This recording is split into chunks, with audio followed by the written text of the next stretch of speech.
Bismillahirrahmanirrahim. Assalamualaikum warahmatullahi wabarakatuh. Alhamdulillahi rabbil alamin. Wal aqibatu lil muttaqin. Wala udwana illa ala zalimin. Wassalatu wassalamu ala ashrafil mursalin. Wa ala alihi wa sahbihi ajma'in. Alhamdulillah, sentiasa kita merafakkan kesyukuran kehadirat Allah Ta'ala kerana Allah masih mengurniakan nikmat-nikmatnya kepada kita semua. InsyaAllah pada hari ini, Isnin, kita sambung semula kuliah tafsir dan tadabbur Al-Quranul Karim. Ini kuliah pertama pada tahun 1444 Hijrah. So, saya ucapkan salam ma'al hijrah kepada semua. Moga-moga tahun ini kita menjadi insan yang lebih baik lagi berbanding tahun-tahun sebelumnya. Mudah-mudahan kita dapat hijrah daripada kekurangan-kekurangan kita pada tahun-tahun lepas sehingga kita lebih baik lagi pada tahun ini dan pada tahun-tahun yang akan datang insya-Allah taala. Tuan-tuan puan-puan muslimin dan muslimat yang dikasihi lagi dirahmati Allah taala sekalian, insya-Allah pada hari ini kita sambung semula tafsir dan tadabbur Al-Quran. Pada kuliah yang lepas alhamdulillah kita dah sampai sehingga ayat 24 daripada surah Nuh. So pada hari ini kita sambung bermula dari ayat 25 sehinggalah nanti ayat terakhir iaitulah ayat 28, dan kalau masih cukup masa nanti insya-Allah kita akan sambung sehingga surah berikutnya iaitulah surah Al-Jin ya. Baik, Allah Taala berfirman, A'udzu billahi minasy syaithanir rajim. Bismillahirrahmanirrahim. Mimma khati'atihim ughriqu fa'udkhilu nara falam yajidu lahum min dunillahi ansara. وقال نوح رب لا تذر على الأرض من الكافرين ديارا إنك إن تذرهم يضلوا عبادك ولا يلدوا إلا فاجرا كفارا رب اغفر لي ولوالدي ولمن دخل بيتي مؤمنا وللمؤمنين والمؤمنات ولا تزد الظالمين إلا تبارا. Sadaqallahul Azim. Baik, pada ayat 25 Allah mengatakan mimma khati'atihim, disebabkan oleh kesalahan-kesalahan mereka. Ughriqu, mereka ditenggelamkan dengan banjir dan taufan. Fa'udkhilu nara, kemudian pada hari kiamat mereka dimasukkan ke dalam api neraka. Falam yajidu lahum min dunillahi ansara, maka mereka tidak akan beroleh sebarang penolong yang lain daripada Allah Subhanahu wa taala. Tuan-tuan, puan-puan muslimin dan muslimat yang dikasihi lagi dirahmati Allah Ta'ala sekalian. Pada ayat-ayat sebelum ni Allah Ta'ala dah menceritakan kepada kita bagaimana perjuangan dakwah Nabi Nuh alaihi salatu wassalam kepada kaumnya, dan bagaimana pula kesyirikan kaum Nabi Nuh alaihi salatu wassalam dan penentangan mereka terhadap dakwah yang disampaikan oleh Nabi Nuh alaihi salatu wassalam kepada mereka. Sehinggalah pada ayat 25 ni Allah Ta'ala menjelaskan pada akhirnya mereka dibinasakan Allah Subhanahu wa Ta'ala. Allah Ta'ala sebut mimma khati'atihim, disebabkan oleh dosa-dosa dan kesalahan mereka ya. Oleh kerana dosa dan kesalahan yang mereka lakukan, Allah Ta'ala azab mereka. Maka daripada ayat ni kita belajar ya, ayat ni menunjukkan dilalatan sarihatan ala anna ma yusibana innama huwa bisababi khatayana.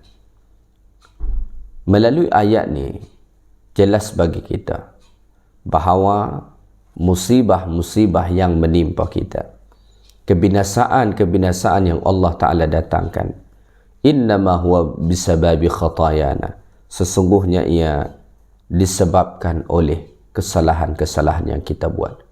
Sebab tu pada ayat ini Allah mengatakan mimma khati'atihim, disebabkan oleh kesalahan-kesalahan mereka. Allah Ta'ala tidak mengazab mereka kerana Allah zalim dengan mereka. Allah Ta'ala tidak mengazab mereka kerana semata-mata Allah nak membinasakan mereka, tetapi Allah Ta'ala mengazab mereka kerana kesalahan-kesalahan yang mereka lakukan. Maka pengajaran bagi kita, sungguh Allah tidak mendatangkan musibah-musibah dalam hidup kita, Allah tidak datangkan bala bencana dalam hidup kita, melainkan oleh kerana sebab dosa-dosa dan kesalahan-kesalahan kita.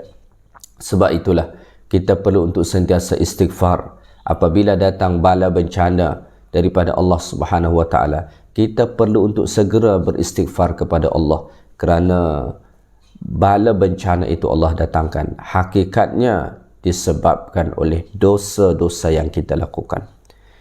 Maka oleh kerana itu, ihzar khati'atak, berhati-hatilah terhadap kesalahan-kesalahan yang engkau lakukan. Wala tatasaghirha, dan janganlah engkau pandang remeh, jangan engkau pandang kecil, jangan engkau pandang rendah atas kesalahan-kesalahan dosa yang engkau lakukan.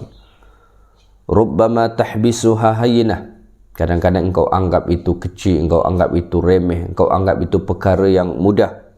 Wa hiya indallahi azimah, sedangkan ia di sisi Allah Ta'ala perkara yang besar. Jangan pernah pandang rendah kepada satu dosa, pada satu maksiat. Mungkin dalam pandangan kita ini hanya perkara remeh-temeh, tetapi dalam pandangan Allah ia adalah perkara yang besar. Dengan sebab itu Allah Ta'ala akan datangkan bala bencana kebinasaan kepada kita. Waliyadzubillah. Az-zambu bila taubah, dosa yang tidak bertaubat daripadanya. Labudda lahu min indillahi min uqubah, mesti ada azab, seksa daripada Allah. Qad tata'akhir, kadang-kadang Allah Ta'ala lewatkan.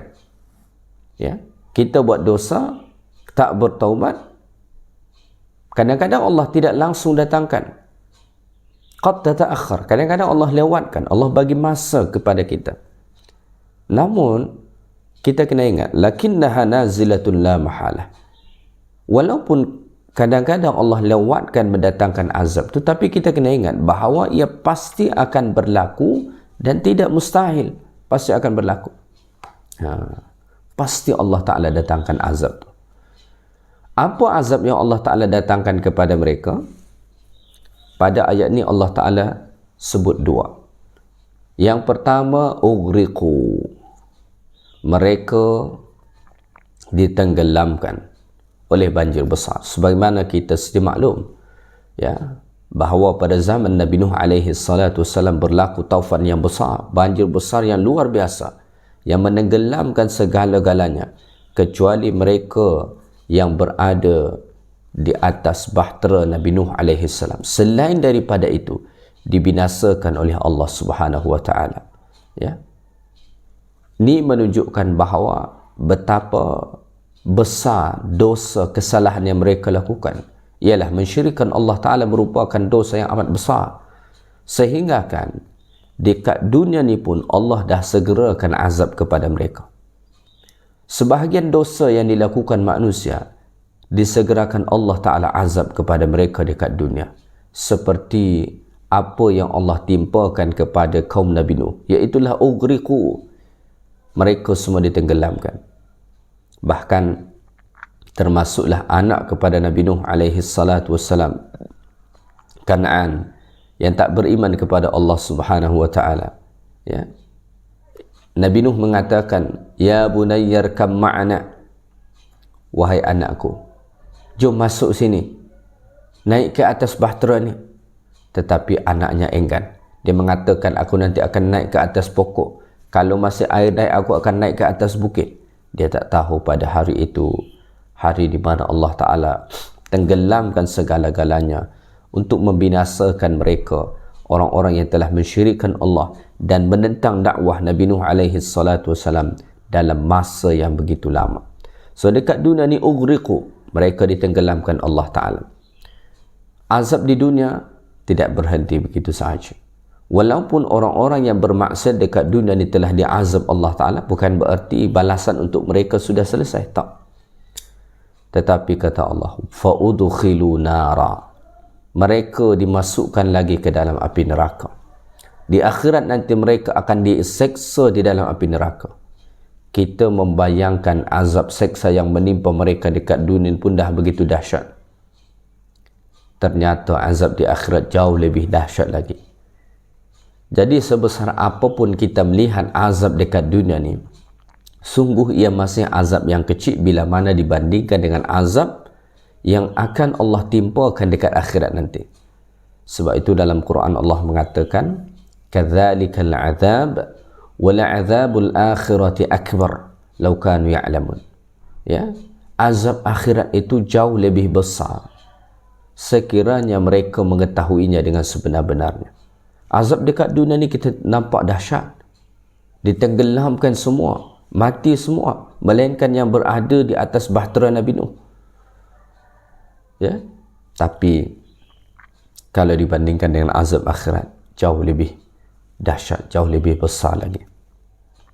Ya. Apabila kita melihat pada ayat ini, ayat 25 ni, Allah menyatakan dua azab yang amat besar bagi mereka. Fajama'allahu lahum aqsal uqubatain.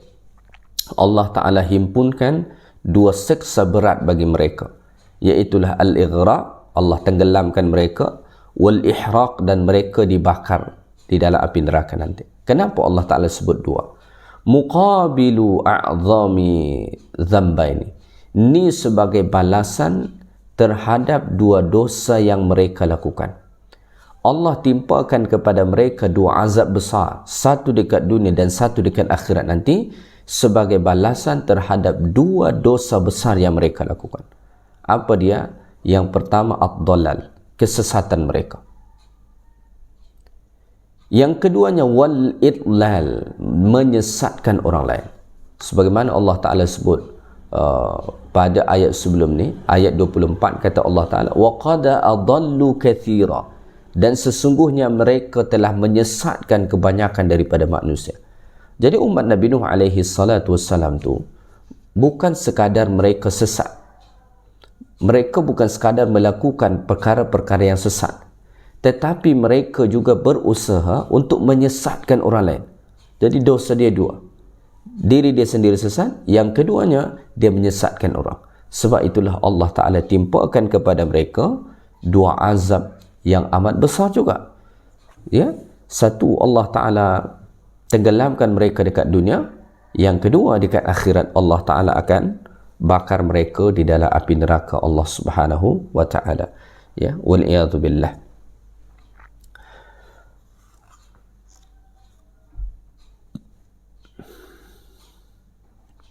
Maka oleh kerana itu, ya, kita sebagai orang Islam yang membaca ayat Allah Ta'ala ni, kita perlu untuk sentiasa beristighfar, minta ampun kepada Allah Ta'ala. Bertaubatlah kita terhadap Allah daripada dosa-dosa yang kita lakukan, sehingga kan Allah Ta'ala selamatkan kita daripada azab dunia dan azab akhirat.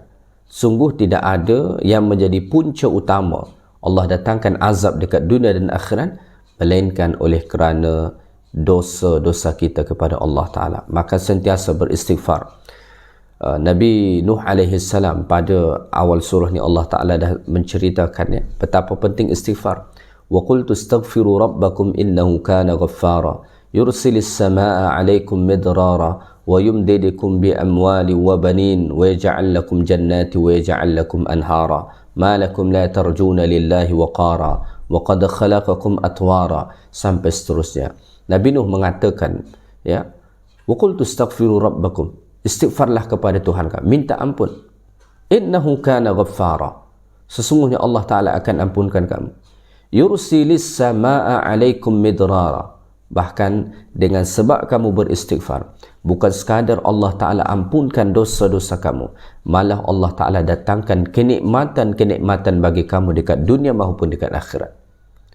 Ya, kalau kita istighfar, Allah Ta'ala bukan sekadar ampunkan dosa kita, tetapi Allah Ta'ala datangkan juga pelbagai kenikmatan lain dekat dunia maupun dekat akhirat.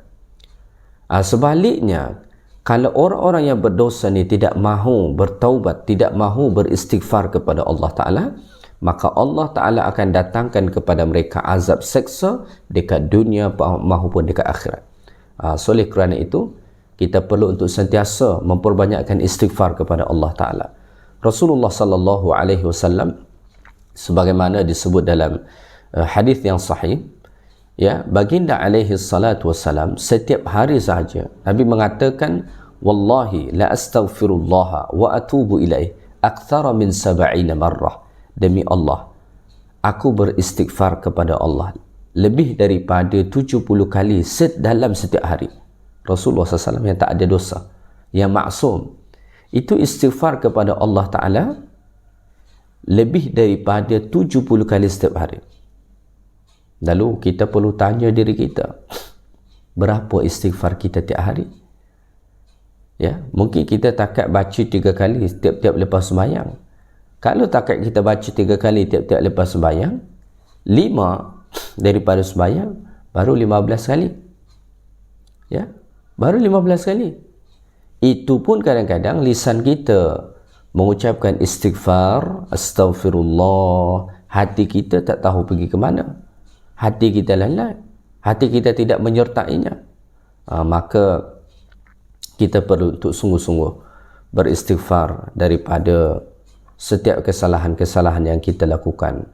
Ya, sama ada dosa kita tu antara kita dengan Allah Subhanahu wa taala ataupun dosa antara sesama manusia, kita perlu untuk istighfar, ya, meminta ampun kepada Allah dan meminta maaf kepada manusia seandainya itu berkenaan dengan manusia yang lain, ya.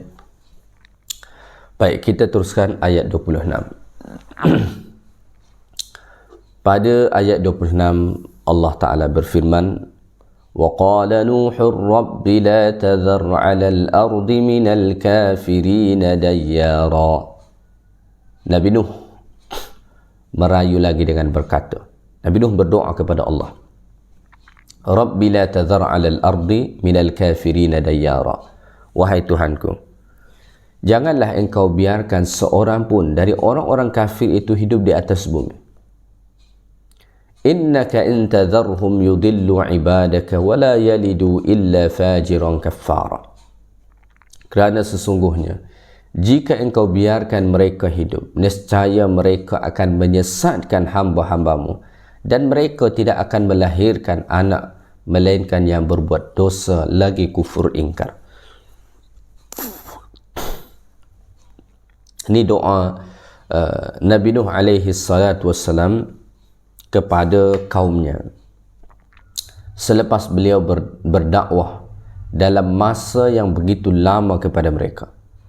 Sebagaimana Allah Ta'ala sebut, Nabi Nuh alaihi salatu wassalam berdakwah kepada kaumnya tidak kurang daripada 950 tahun, ya, masa yang begitu lama.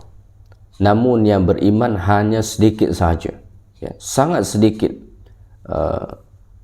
yang beriman kepada Allah Subhanahu wa taala. Sehingga kan pada penghujung dakwah Nabi Nuh alaihi salatu wassalam, sebelum Allah Ta'ala membinasakan mereka, kaumnya, Nabi Nuh berdoa kepada Allah, Rabbi la tadhar 'alal kafirin minal ardi, Rabbi la tadhar 'alal ardi minal kafirin dayyara, innaka in tadharhum yudillu ibadaka wa la yalidu illa fajiran kaffara. Nabi Nuh berdoa kepada Allah, wahai Tuhanku, janganlah engkau biarkan seorang pun dari orang-orang kafir itu hidup di atas muka bumi ini. Kerana kalau engkau biarkan mereka hidup di atas muka bumi ini, yudillu ibadak, mereka akan menyesatkan hamba-hambamu, wala yalidu illa fajiran kaffara, dan mereka tidak akan melahirkan anak-anak melainkan anak-anak yang derhaka, lagi anak-anak yang kufur ingkar kepada Allah Subhanahu wa taala, ya. Baik, mungkin ada bertanya-tanya dalam hati kita, kenapa macam ni doa Nabi Nuh alaihi salam Ya, bukankah sepatutnya doa kita supaya mereka dapat hidayah? Betul. Yang utama doa kita kepada orang-orang yang tidak beriman adalah supaya mereka dapat hidayah. Sebagaimana yang dicontohkan oleh Nabi sallallahu alaihi wasallam ketika mana baginda alaihi salatu wasallam pergi ke Taif, lalu baginda di sana disakiti oleh mereka sampai-sampai malaikat datang menawarkan kepada Rasulullah SAW, seandainya Nabi ingin mereka binasa, pasti dibinasakan pada ketika itu. Tetapi Nabi SAW memilih untuk mendoakan mereka supaya dapat hidayah. Allahumma hdi qaumi fa innahum la ya'lamun. Ya Allah, berilah hidayah kepada kaumku, sesungguhnya mereka kaum yang tidak mengetahui. Lalu kenapa dekat sini Nabi Nuh alaihi salam berdoa dengan doa seperti ini, Rabbi la tadhar 'alal kafirin minal ardi dayyara innaka in tadharhum yudillu 'ibadaka wa la yalidu illa fajiran kafara. Doa yang meminta kebinasaan kepada orang-orang kafir yang ada dekat dunia ni. Kenapa begitu doa Nabi Nuh alaihi salam? Pertama, kerana Nabi Nuh alaihi salatu wassalam telah mendapat wahyu daripada Allah bahawa tidak akan ada lagi yang mahu beriman kepada Allah. Ya. Allah Ta'ala sebut dalam surah Hud ayat 36. Wa uhiya ila Nuhin annahu lan yu'mina min qaumika illa man qad aman. Sebelumnya Allah Ta'ala wahyukan kepada Nabi Nuh. Allah berkata, annahu la yu'mina min qaumik, sesungguhnya tidak akan ada lagi yang beriman. Allah dekat sini menggunakan huruf lan yang menafikan buat selama-lamanya.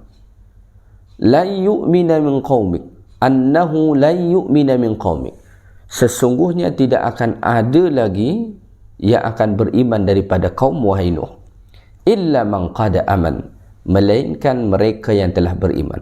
Jadi melalui ayat ni Allah Ta'ala telah mewahyukan kepada Nabi Nuh bahawa tidak akan ada lagi yang mahu beriman.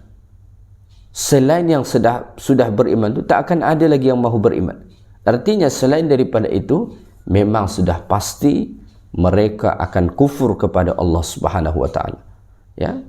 So oleh kerana itu, tak boleh mereka dibiarkan hidup dekat dunia ni. Kenapa? Kerana kalau orang kafir yang pasti mereka kafir sampai bila-bila, kalau mereka dibiarkan hidup, kerja mereka apa? Yudillu ibadak. Kerja mereka akan menyesatkan hamba-hamba yang lain. Kafir ni begitu. Kalau dia hidup di atas dunia ni, kerja dia apa? Dia akan merosak orang-orang yang telah beriman. Dia akan menyesatkan mereka. Wala yalidu illa fajiran kafara, dan mereka tidak akan melahirkan anak, ya, melainkan yang berbuat dosa lagi kufur ingkar. Kenapa Nabi Nuh tahu ini? Bahawa nanti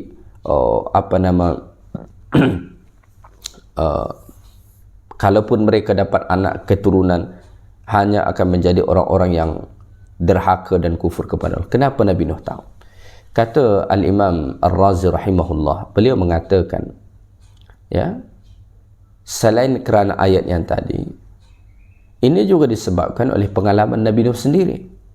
Fahuwa annahu labitha fihim alfa sanah illa 50 aman. Nabi Nuh alaihi salam tinggal bersama mereka 950 tahun. Kalau kita tinggal di suatu negeri dalam masa yang lama, kita akan mengenali karakter kaum tersebut. Tak payahlah 950 tahun. Kalau kita hidup 100 tahun sahaja, seandainya hidup di suatu negeri, kita akan faham bagaimana tabiat mereka, karakter mereka. Apatah lagi Nabi Nuh yang hidup selama 950 tahun, masa yang begitu lama. Sudah tentulah Nabi Nuh faham sangat dengan tabiat mereka. Sehingga kan beliau mengatakan, wala yalidu illa fajiran kafara. Mereka tidak akan melahirkan melainkan generasi yang fajir, generasi yang berbuat dosa, generasi yang derhaka, kafara, bahkan generasi yang akan mengkufurkan Allah Subhanahu wa taala, ya.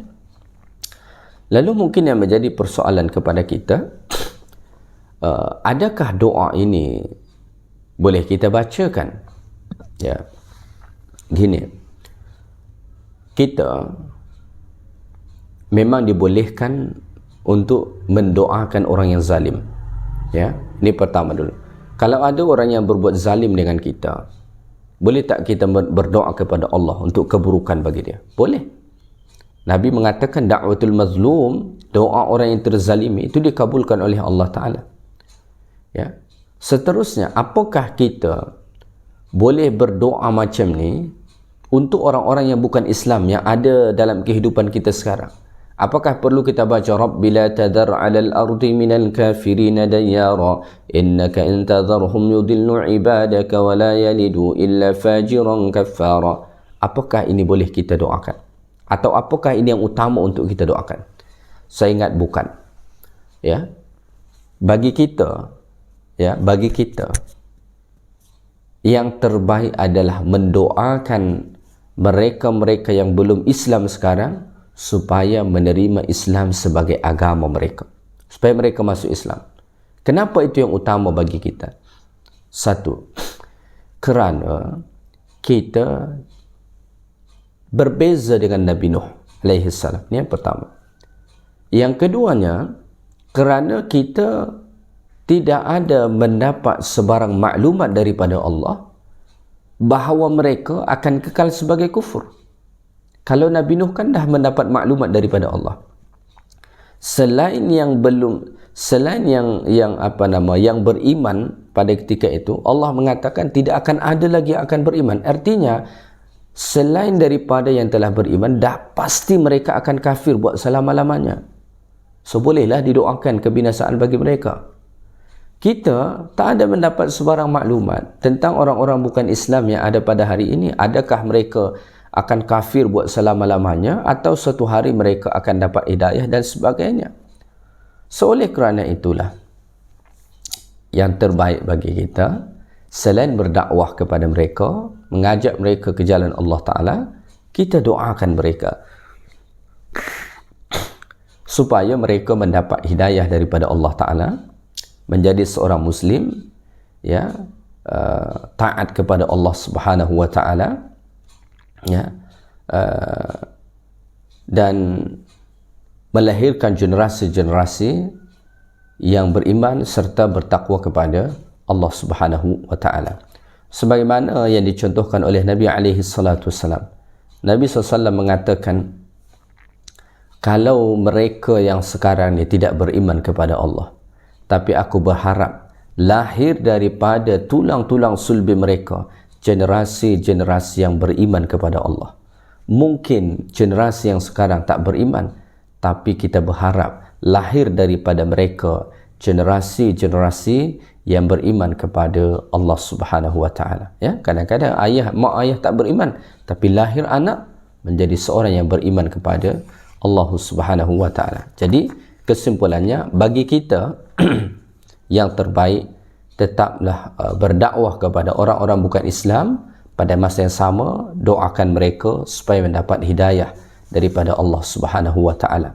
Kerana itu menjadi pilihan bagi kita, kerana kita tidak mendapat sebarang maklumat daripada Allah bahawa mereka akan menjadi kufur, menjadi kafir buat selama-lamanya.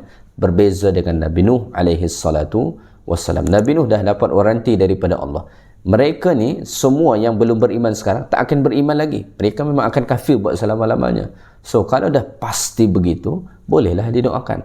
Cuma kita tak pasti. Ya. Baik, ayat terakhir. Allah Ta'ala berfirman, Rabbighfirli wa liwalidayya wa liman dakhala baytiya mu'minan wa lilmu'minina wal mu'minat wa la tazidil zalimina illa tabara. Ini doa Nabi Nuh alaihi salam lagi.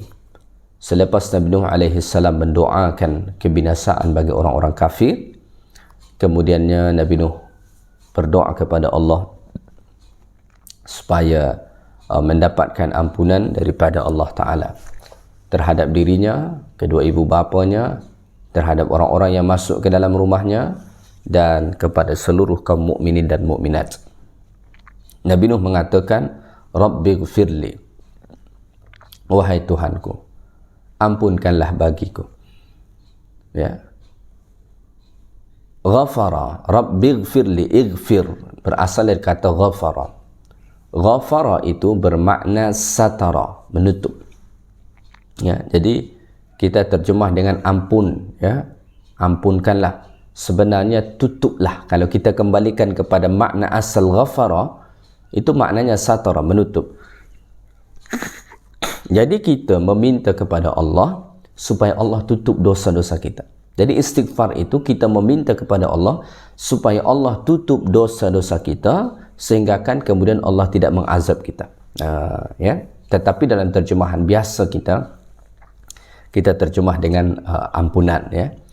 Rabbighfirli, ya Allah ampunkanlah daku, kata Nabi Nuh alaihi salam. Cuba bayangkan, Nabi Nuh alaihi salam ni seorang nabi dan rasul Allah taala. Ya. Tetapi baginda masih meminta ampun kepada Allah. Apakah ada dosanya? Tak. Para nabi kan mereka maksum. Ya. So kenapa meminta ampun? Ya. Sekurangnya ada dua alasan. Yang pertama, walaupun mereka tidak ada dosa, tetapi ada kadang-kadang sebarang kekurangan. Kekurangan ini tidak menyebabkan dosa. Cuma ada kekurangan. Sebab itu mereka minta ampun pada Allah. Yang kedua, nak menunjukkan bahawa betapa penting meminta ampun kepada Allah Ta'ala. Sehinggakan para nabi sekalipun yang mereka berada pada kedudukan yang paling tinggi, apatah lagi Nabi Nuh. Nabi Nuh ni salah seorang daripada Nabi Ulul Azmi, daripada 5 Nabi Ulul Azmi. Nabi Nuh salah seorang. Nuh, Ibrahim, Musa, Isa, Muhammad sallallahu alaihi wasallam. Salah satunya Nabi Nuh alaihi salam. Tapi Nabi Nuh masih meminta ampun kepada Allah Subhanahu wa taala. Rabbighfirli, ya Allah ampunkanlah daku. Wali walidayya, dan kepada kedua ibu bapaku. Ya. Dekat sini Nabi Nuh alaihi salam lebih mendahulukan meminta ampun untuk dirinya berbanding kedua ibu bapanya. Kenapa begitu? Ini sebagai tanbihul mu'min, satu peringatan kepada orang beriman, alla yash'ura anna ghairahu ahwaj lil maghfirati minhu. Ini menjadi satu peringatan kepada setiap orang yang beriman, supaya jangan sampai ia merasa meminta ampun kepada orang lain itu lebih penting daripada meminta ampun terhadap diri dia sendiri. Jadi perlu kita ingati, sebelum kita minta ampun untuk orang, minta ampunkan untuk diri kita sendiri dulu.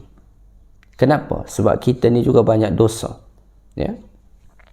Kita banyak maksiat. Kita juga banyak kekurangan. Ya?